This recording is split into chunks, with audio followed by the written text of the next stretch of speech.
In March 1943, Gloster flew the Meteor, which entered RAF service in 1944 as Britain's first jet fighter. By the late 40s, they were being called upon again, this time to develop a high-speed, rapid-response interceptor. Since the war's end, Soviet air power had developed quickly, and with nuclear weapons now in their hands, the risk of direct conflict was considered quite real. What the British Air Ministry needed was something bold, a fast, quick-response interceptor. Gloster would rise to the challenge. In this new series, we'll look back at Britain's many interesting aircraft, from concepts to working demonstrators and production designs. The Javelin is one such design. Overshadowed by America's own interesting jets from the 50s, it was nonetheless a capable interceptor, able to deny access to English airspace if need be. Replaced by the English Electric Lightning, it had a short life, and as such has largely been forgotten. Yet it remains an example of England's capable aviation industry during the early jet age.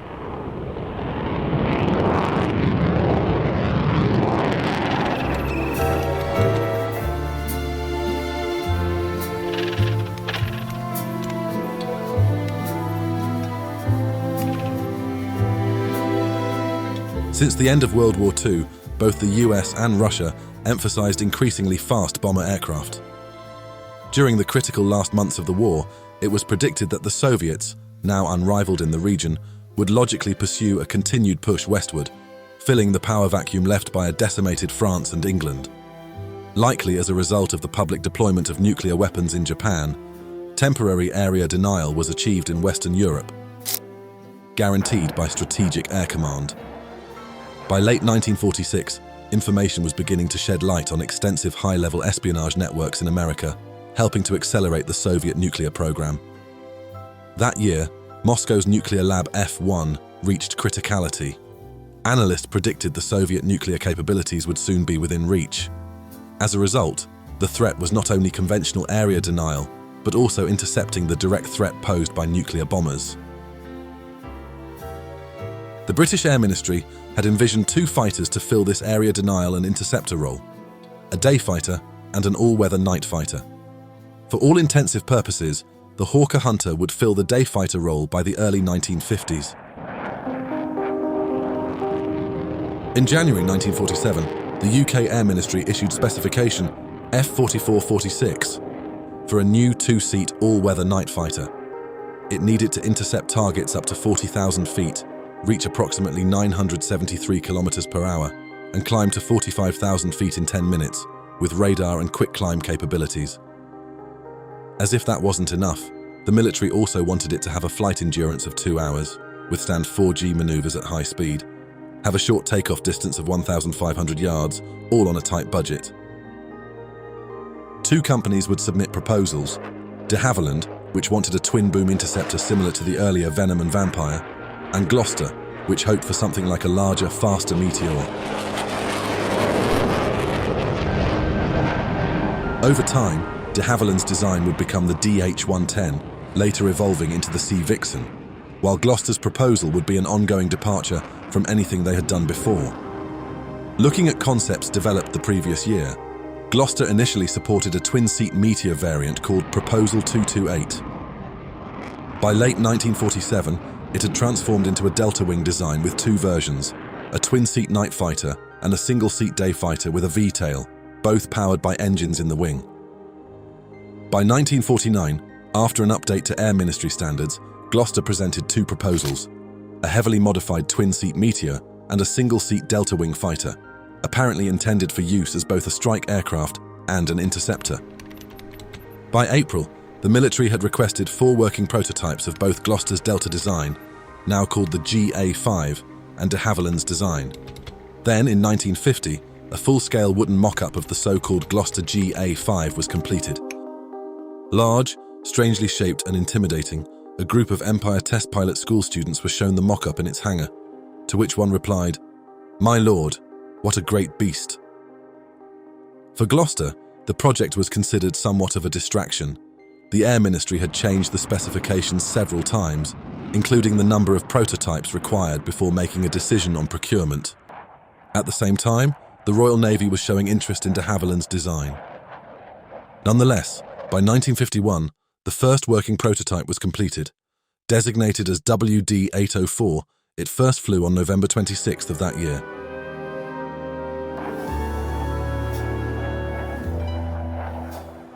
Test pilot Bill Waterton experienced severe vibrations during the test flight. As later recorded, oil escaping through two exhaust vents literally painted the incident on the side of the plane, illustrating interference in airflow around the rudder caused by the engine. Upon landing, Waterton, when asked by the crew how the flight had gone, said, "She goes up, she goes down," and later commented that the aircraft had flown predictably, with no peculiarities. Dozens more test flights would occur, mostly uneventful, culminating in a strange series of failures on the 99th flight, including the elevators falling off. Waterton nonetheless flew the aircraft safely home with the undercarriage collapsed, escaping unharmed. To the surprise of those involved, despite this sudden and quite serious incident, the Ministry of Supply showed increasing interest in the design. It was believed that the proposal offered more room for future upgrades than the de Havilland design did. In the months that followed, filled with high hopes, the Gloster team assembled another working prototype for airshow display. This one, designated XD-808, included a small spin recovery chute housed in a bubble above the tail. Quickly pushing the airframe past the 10 flying hours needed to qualify for entry, 808 flew at Farnborough on August 21st, 1952. As expected, the large, unusual design caught the attention of the crowd. During one pass, Waterton rolled the plane, to which Air Vice Marshal Richard Atcherley commented, "My God, it's like watching the bloody Albert Memorial roll over." A third and fourth working demonstrator were completed, while the second was lost in a tragic crash involving one of Gloster's test pilots, Peter Lawrence. During this time, American pilots visited and flew the aircraft, praising Gloster for such a well-rounded design. Other pilots also tested the platform. The only consistent criticism from pilots was the fuel capacity. Only about 700 gallons could be stored. In the press, however, it was a different story. Throughout its development, journalists had constantly critiqued the design before a production aircraft was ever complete. This came to a head after Waterton's successor, Dickie Martin, read an article complaining that the Javelin lacked supersonic capabilities. Soon thereafter, a sonic boom was heard over London. The story was that the test pilot had had trouble with his oxygen mask supply. Leaning forward to adjust the instruments, he had inadvertently entered a shallow dive that accidentally exceeded the speed of sound. Thus, the criticism of subsonic flight was put to an end. Regardless, on a broader scale, the Javelin project proceeded fairly quickly. To support Gloster's ongoing production of the Meteor, the government had subcontracted others, such as Hawker Siddeley, to manufacture additional components on the side. In some ways, it had become a kind of collaborative effort. With further assistance from the US Air Force under the Mutual Defense Aid Program, the first production aircraft was assembled, designated XA-544, and took its maiden flight on July 22, 1954. A total of 427 Javelins across all variants were built. As it appeared, the Mark I, or FAW-1, was powered by two Armstrong Siddeley Sapphire 6 engines, each producing 8,000 pound-force of thrust. Internally, it used the British aircraft Interceptor Mark 17 radar. Quite archaic, it could supposedly detect a target the size of a javelin up to 20 nautical miles away, but it had significant reliability issues. This would be quickly followed by FAW-2, which replaced the radar with the American ANA-PQ-43. Over the next 2 years, the Javelin was rapidly improved through several more capable versions. The FAW-4 had better stall control and an all-moving tailplane, while the FAW-5 incorporated these features plus the addition of missile hardpoints. The definitive model, or rather the model that most closely meets the initial goals of the 1949 proposal, was the FAW-7. Newer Sapphire 7 engines increased thrust from 8,000 to 11,000 pound-force each, while improved systems integration allowed 4 de Havilland Firestreak missiles to be stored. Further upgrades would follow, with the FAW-8 featuring an afterburner integration, raising thrust to 12,300 pound-force, while other refinements improved overall performance. Finally, the FAW-9 would emerge, built on the standard set by the 8, again with several refinements and upgrades, such as a refueling probe and new hardpoints for underwing tanks. Overall, in its FAW-9 configuration, the Javelin had a maximum speed of Mach 0.93 at altitude. Its service ceiling was 52,800 feet, with a climb rate of 5,400 feet per minute, and a range of 829 nautical miles, or about 1,500 kilometers. The RAF's first truly all-weather interceptor, the Javelin initially found success despite media criticism. Although mainly tasked with guarding British airspace, the aircraft were also deployed overseas. Notably, 64 Squadron was sent to the Far East Air Force during the Indonesian confrontation, while other squadrons operated from Hong Kong, Germany, and Cyprus, predominantly in defensive counter-air roles. In one instance, they were even deployed to Zambia in 1966, as part of a controversial move to apply military pressure on Rhodesia and prevent Rhodesian aircraft from operating over the Zambian border. Although there were never any export sales, the aircraft was technically a success in a limited sense. While critics focused on speed and fuel consumption during its first few years of service, the Javelin offered something quite rare for its time: a heavy payload, including standoff air-to-air weapons.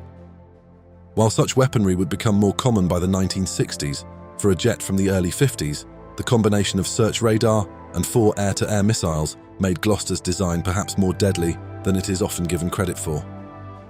As some commentators have hypothesized, if a real war had broken out, the Javelin might have performed very well, able to track and destroy targets at night and in low visibility. Indeed, pilot testimonies are often positive, with one, who had served in Cyprus, noting the aircraft's ability to not only carry 4 missiles and cannons, but also to dramatically outperform the Hawker Hunters they had been deployed with. Throughout the 50s, Gloster personnel recall the growing interest among boys, who would often write to the company asking for photos of the planes, and they would reply to as many as they could. It showed that the Javelin had some public appeal, especially among younger people who wanted to become pilots. However, as intelligence revealed new Soviet designs, the aircraft's future came under scrutiny. In 1955, US analysts had come to the alarming but misplaced conclusion that the M4 Molot, the Soviets' first 4-engine jet bomber, was capable of reaching American soil and delivering nuclear weapons. What's more, the CIA had estimated that 800 could be ready by 1960. While many estimates pertaining to the bomber turned out to be false, the M4 was still quite fast enough that the Javelin could only just outrun it. Thus, while it wasn't a deal-breaker, and the Javelin could still climb and intercept if alerted beforehand, fears began to set in. If the Javelin was already cutting it close, what did that mean once supersonic Soviet aircraft arrived? Then, in 1957, the first major obstacle to the program, and indeed to British aviation in general, was encountered. In the now infamous 1957 Defence White Paper by Duncan Sandys, British military spending was drastically reduced, national service was abolished, and most notably, the domestic aviation industry in England was effectively crippled. Bombers and fighters were, without any real foresight, considered largely obsolete, a very odd stance that neither the US nor Russia shared.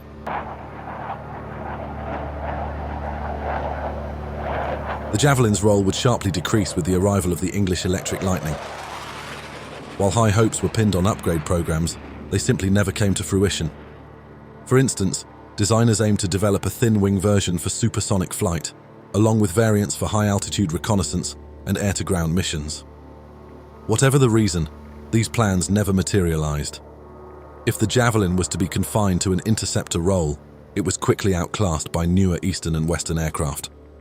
While back home, the Lightning outperformed it in speed and climb. Therefore, the end of the Javelin was inevitable. Abroad, some aircraft still operated, with the last finally returning from service in Singapore in 1968, having scored its only victory, a maneuver kill against an Indonesian C-130.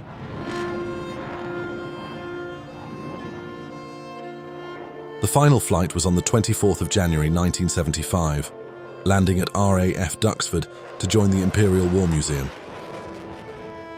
The particular airframe, XH-897, had been used as a testbed and measurement tool, flying alongside newer aircraft to check instrument calibration, a role it spent the last years of its life fulfilling.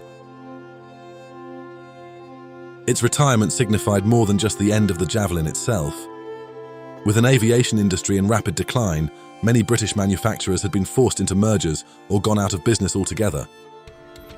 Among them was Gloster, which after a 1963 merger would vanish, with the Javelin being their final aircraft produced.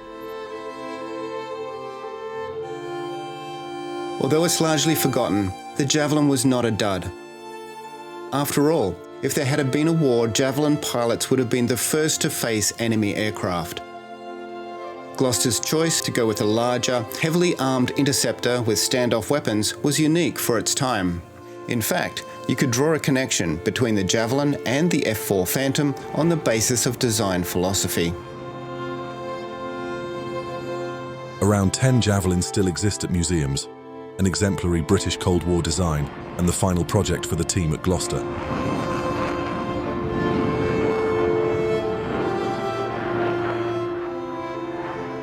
Thanks for watching. Our videos are researched, written and produced by a small team of filmmakers dedicated to bringing you accurate military aviation history from around the world.